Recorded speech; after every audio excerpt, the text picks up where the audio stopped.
Hello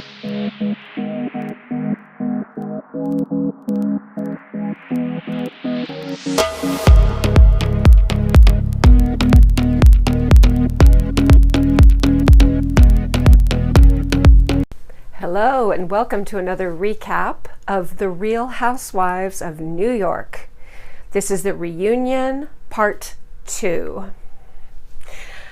Okay, we jump in with Tinsley still talking about the way that she was pretty constantly attacked by Dorinda over her relationship with Scott and Dorinda's obsession with Tinsley not telling the truth and hiding things from the cast.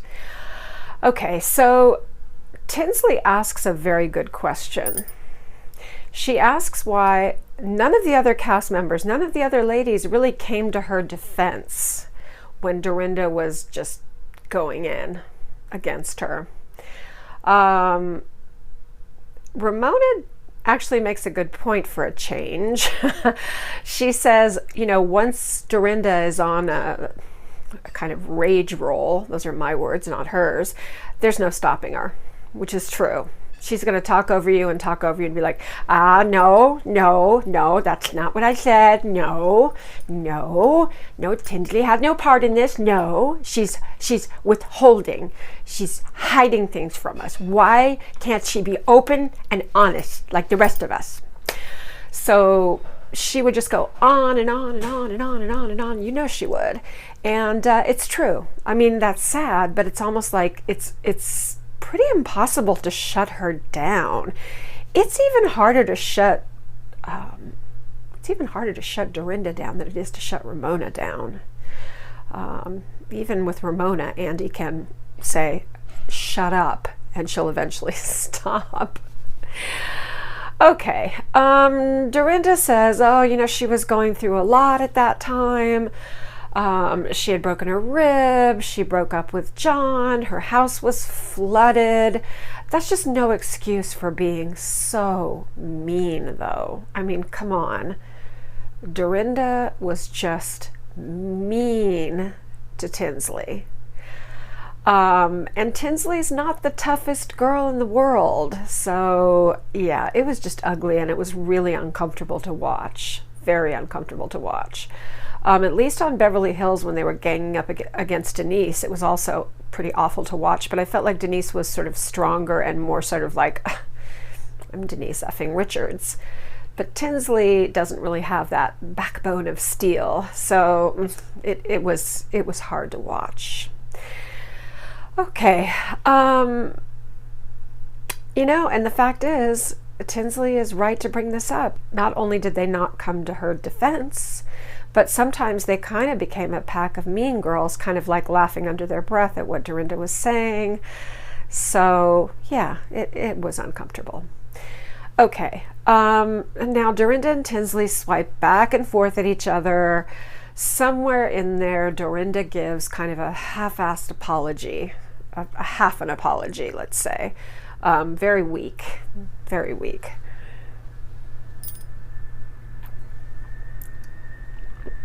But you know what? I feel like in a way, why bother? And Tinsley, why bother to expect or care if you get a really good apology out of Dorinda? I don't think Tinsley's waiting for that. I don't think she's holding her breath. You two are never going to see each other again. You have not spoken since you left early. So you two live in different cities. So it's not like you're going to be running around the same circles as you would if you were still in New York.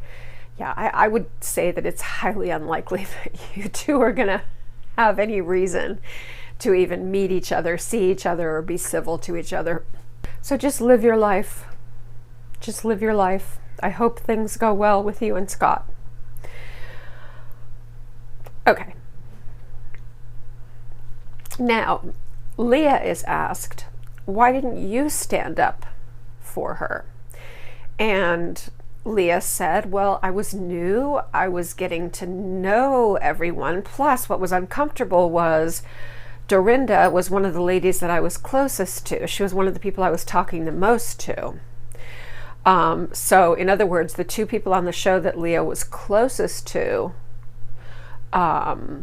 would be Dorinda and Tinsley. So that also made it kind of difficult for her to take a strong stand in one way or the other.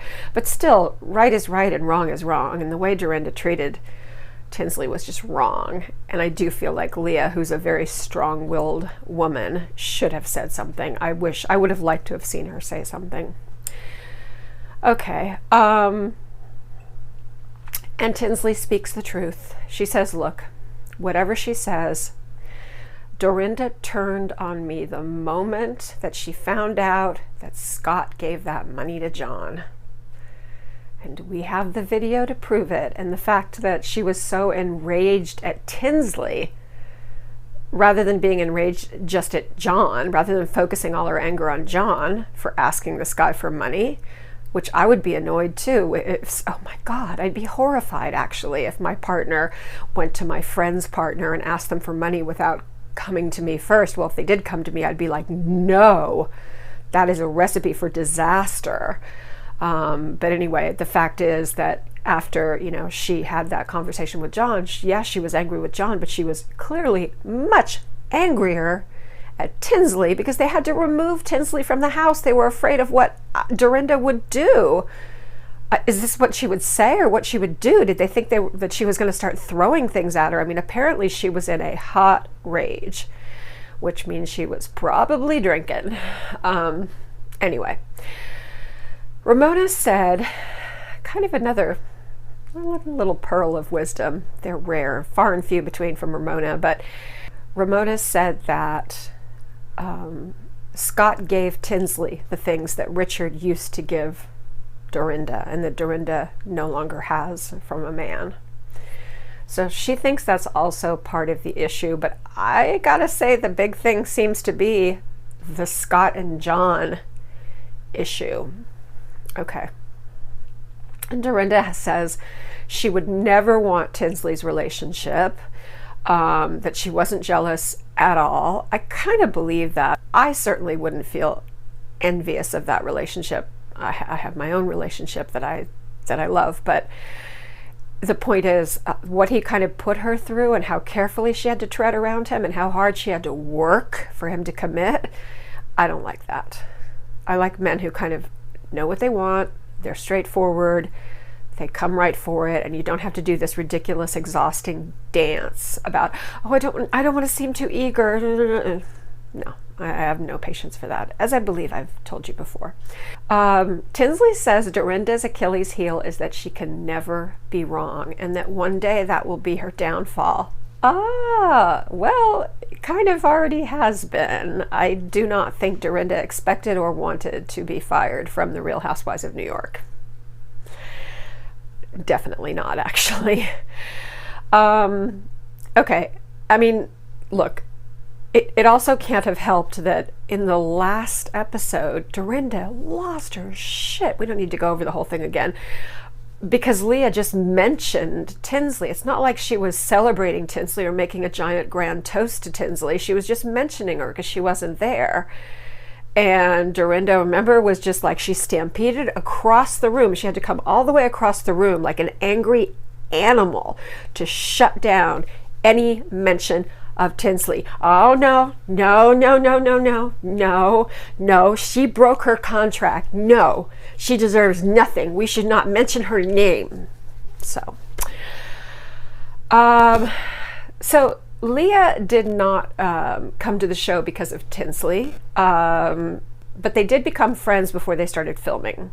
So I guess once they hired Leah, they probably had some early meetings where all the ladies could meet each other, and Leah and Tinsley hit it off. They were the two who were a little closer in age, and so they became friends before the show started filming. So that relationship was already kind of there. But Tinsley did not bring Leah onto the show, as some people think. Okay. Also, this thing about Dorinda saying, no, she was closed off, she was a liar, she wasn't open, she didn't share her life with us, Tinsley, makes a good point. Again, there's some very good points being made in part 2. Tinsley said, how transparent do you want me to be? I talked about my father being an alcoholic. I talked about being abused. I talked about, being arrested. I talked about, everything. I was very open about everything. I talked about how desperately I wanted a baby and my eggs and all these things, which you later came back and slapped me in the face with. She said, what do you want me to do? Do you want me to poop on camera like Ramona? I don't usually like bringing that up because I hate it when they show those things on the show. But in this case, I thought it was an appropriate use of a word for excrement in this particular case. Okay. By the way, Tinsley did not break her contract and run away from the show, and Andy verifies this. She discussed it with Andy and the other producers. They had meetings, and they understood that she wanted to go, that she needed to go ahead and do this, and it was not done in some sort of angry way where she stormed off or stomped off, or she did not break a contract. Okay, we're going to do a lot of rehashing of the vacations. We've been there, we've done that. We don't necessarily need to go through all that again. A lot of it involves wanton drunkenness, which kind of gets old after a while. I feel like reunions are not to replay moments we've already seen, even though they always do that. I guess some people want that. They want to relive it. Well, just go watch the old episode. Go watch the episode where they're in Newport. Go watch the episode where they're on the, on the Costa Maya. You don't need to watch. You don't need to watch it being rehashed on the show itself. That to me seems like a little bit of a waste of time. Okay. All right. But reunions, like I said, are not to replay moments from the show. What are they for? They are for beating out the truth. They're for getting people to be real. They're great for confessions and also for blow-up fights. Yeah, that's what reunions are supposed to be for, at least in my opinion. Okay, now Tinsley says goodbye. She's leaving, which is appropriate. It's appropriate that she leaves kind of halfway through the reunion, just as she left halfway through the season. So, no shade, but yeah, it's appropriate. There's no reason for her to be there the rest of the time because she did not participate in the second half of the season, which is what they're going to start covering after this. All right. Well, Andy mentions that Luann oddly stayed the sober voice of reason for much of the season. However, Luann says she really didn't like it, that she, looking back at the shows, she was really upset that in a couple of episodes she's visibly drunk. And she was pained by that.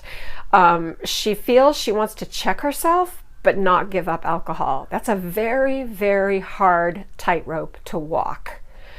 Some people do manage to do it. I'm not saying it's impossible, but I'm just saying it's very, very difficult.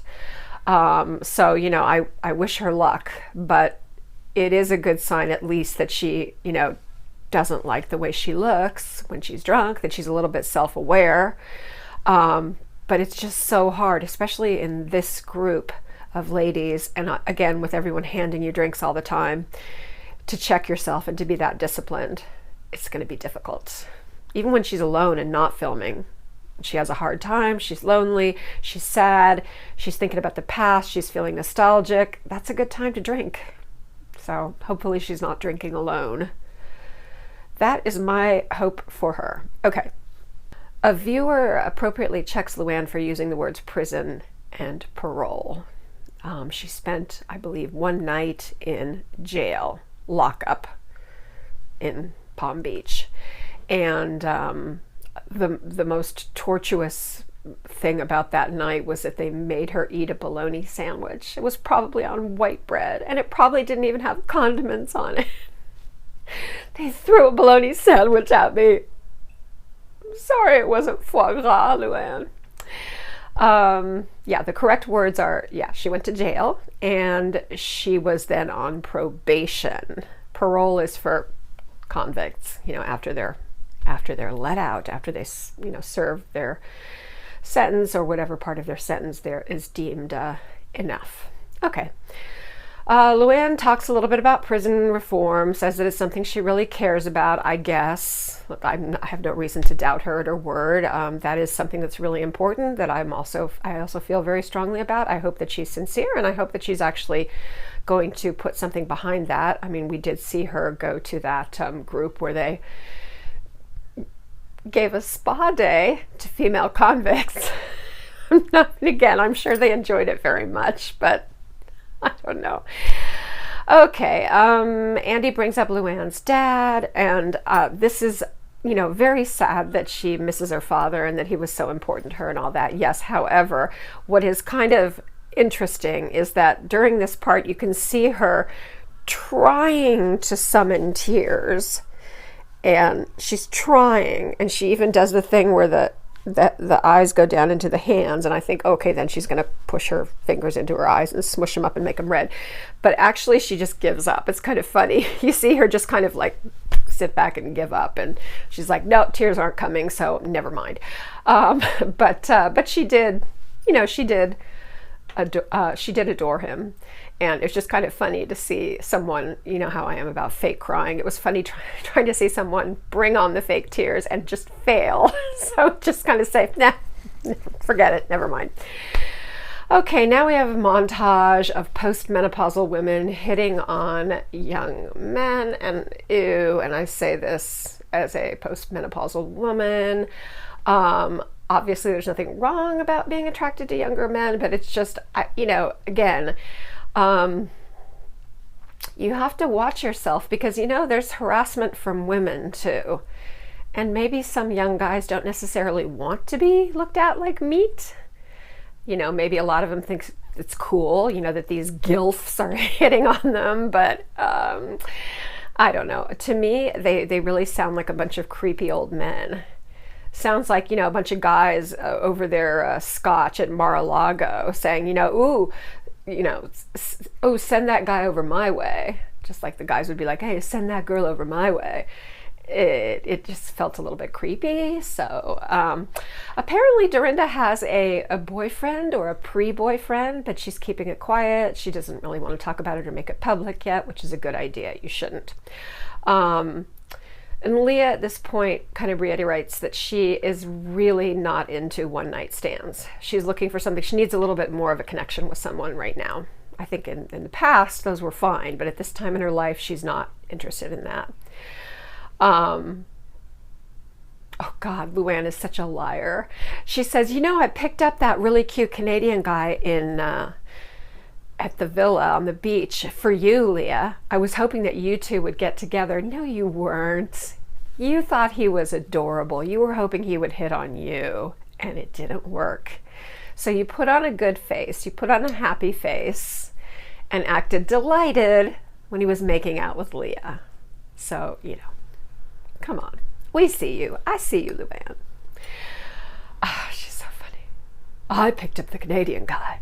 I thought he and Leah would be adorable together. Okay.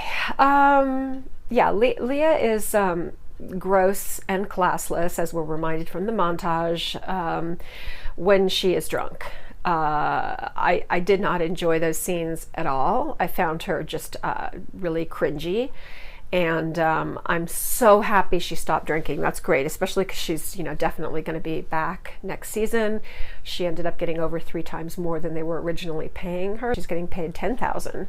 So that shows you how important she is to the show. And then apparently, as a concession, they gave the other ladies little raises too. All I know for sure is that apparently, well, it's supposed to be for sure, Sonia, Ramona, and Luann will be back. So we'll see who else. I've heard the rumors. I'm sure you have too. We'll see. The cast will definitely be a little more diverse, which will be good, because I always thought it was really crazy that you could have a Real Housewives of New York, which is the center of, successful, prosperous Black Americans, and never have had one even mixed race housewife. Oh yeah, remember we had the Asian / Jewish housewife. I can't even remember her name. That's how fabulous she was. Remember? An Asian and an who says Asian anyway? And she said about herself, an Asian and a Jew walked into a bar. Then they had me, that girl, whatever her name was. Wasn't she a one-season housewife? I think she was a one-season housewife. Appropriately so. Okay. So, all right. Now, we get into the acts of the ladies at Ramona's birthday party. Okay, I have to say, you know how I felt about Ramona with her 50 good girlfriends, and how important they were to her and how much they loved her. They got her a Gucci bag. Yes, these are facelifted Upper East Side matrons, and oh Lord, what a boring show it would be if it was made up of that kind of woman. But Ramona's trying to reach up the social ladder. I mean, if reaching up means people like that, thank you very much. I'll stay in the middle, or the upper middle, or wherever she is. But I have to say, so I was really annoyed with, a little bit, not really, but definitely annoyed with Ramona being so precious at that party. However, looking back on it, that was one review of events that happened that was actually helpful for me, because I realized, no, that the way that Leah was, the way that she was dancing, the way that they were all kind of humping each other, and Leah's sticking her tongue out like, like Gene Simmons, it's ugly. It's really, really classless. And I'm going to say, yeah, she did cheapen that party that night. She really did. I'm sorry, I like Leah, but yeah, no, she definitely did. I'm really happy she's not drinking. So yeah, then when Ramona said to her, but you cheapened everything by your behavior, then she says, bitch, I elevate the shit out of everything. Like, yeah. Classy, Leah. Very classy. Ramona is not always classy and conservative either. She invented turtle time, and we've seen her behave shamelessly with the guys. But Ramona's right. I mean, it did kind of seem like attention-seeking behavior, just over the top, just too much and inappropriate. And all the ladies were dancing slutty, including Elise. So that's a good point that Leah made, that everyone was kind of joining in, which is true. And yes, Ramona does hold Leah to a different standard than the other ladies. She is much more strict with her. She is much more offended by her sexual talk and by her, slutty dancing. But that's because Leah still has a period. I mean, this is no big mystery, is it? I mean, Ramona's like, oh, it's because I feel like a mother. No, you don't. She's younger, she's hot, she's got a perfect body, she dresses sexy. She was taking a lot of the attention away from you at your own party. She shouldn't have been dancing that way. But, anyway. I have to say, by the way, Ramona does look really good at this reunion. We'll come back to that in a second. Okay, Ramona should not have brought up on camera that Leah was bipolar. There was absolutely no excuse for that. That was very low. Ramona says she has a friend in the hospital who's bipolar. She lies like somebody who is in a position of great power in this country, who often says, people say, or I have a friend. Yeah. Okay. Anyway, Leah hated it.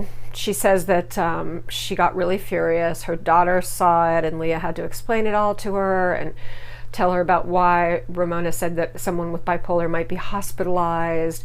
On the other hand, her daughter is not that young. She just has to Google her mom and the article that I don't know if she was a subject of or she helped write, or something about being bipolar. years before would come up. So this is not like it was some state secret. It wasn't.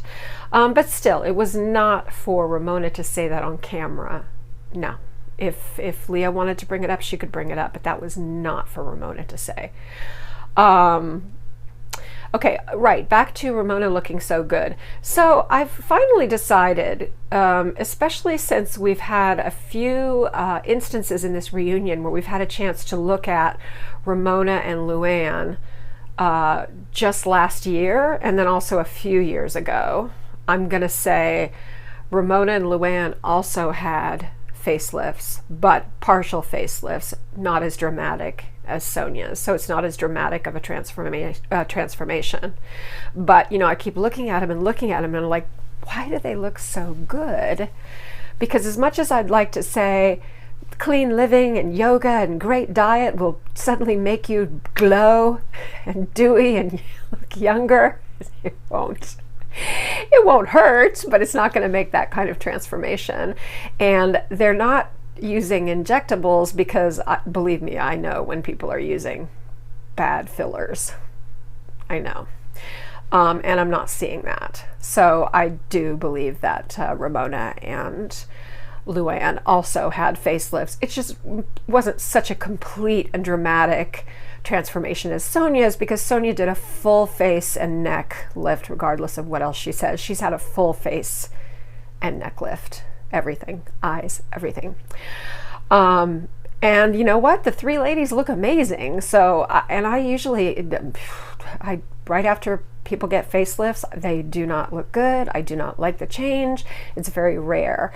And I'm telling you, the art of plastic surgery is really, wow, it's elevated. It's quite amazing. So why are there still people out there like Brandy that are looking like praying mantises, you know, with the triangle shaped face with the giant blown up cheeks and lips? Why? There's better people out there. I mean, maybe she's on a budget. Maybe Luann and Ramona went to better people. Maybe they gave them a break, or maybe they had more money to pay for it. I don't know.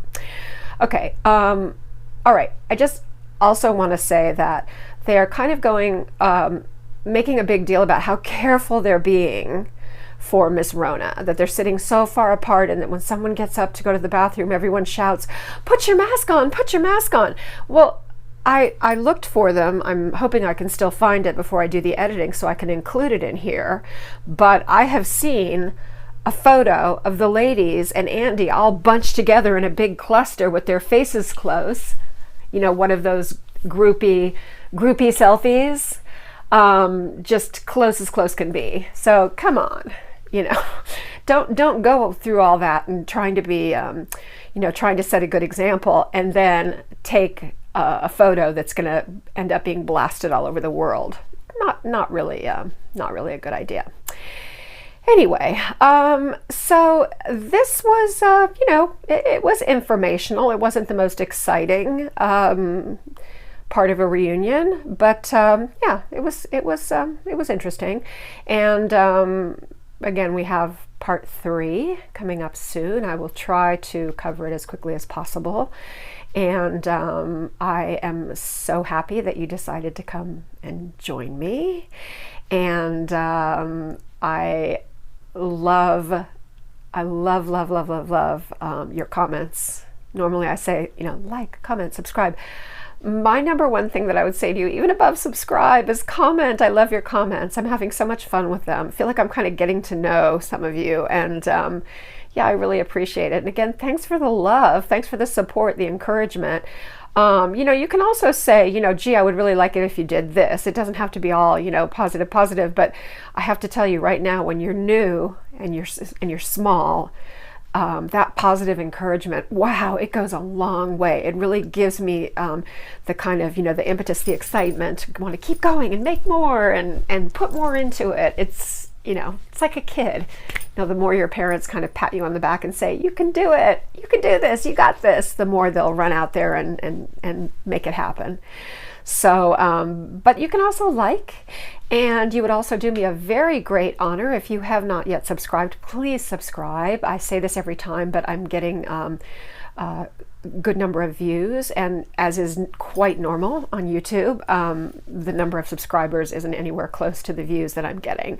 So if you're kind of coming back and something is bringing you back to our shady tribe, why not become a member?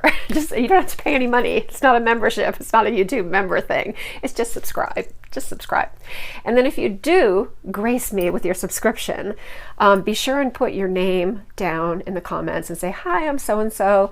I'm a new subscriber, so that I can welcome you personally. And also I will welcome you, usually like once a week, I do a welcome to all the new subscribers. And sometimes I bring up comments. And yeah, so be very careful. Just heard today, you know, the numbers are not great. They're going up in a lot of states, and so, you know, this isn't. We're in this for the long haul, and part of that is just, you know, the main thing we can do. Boy, wear a mask, wash your hands, use hand sanitizer. Just really be aware. You know, even with the mask, the social distancing, it is really, really important. It is really effective. And yeah, I want y'all to stay healthy. I'm just getting to know you. Don't go getting sick on me. So anyway, I want you to be good, but not too good. And I want you to know that I love you guys, and I will see you again soon. Bye.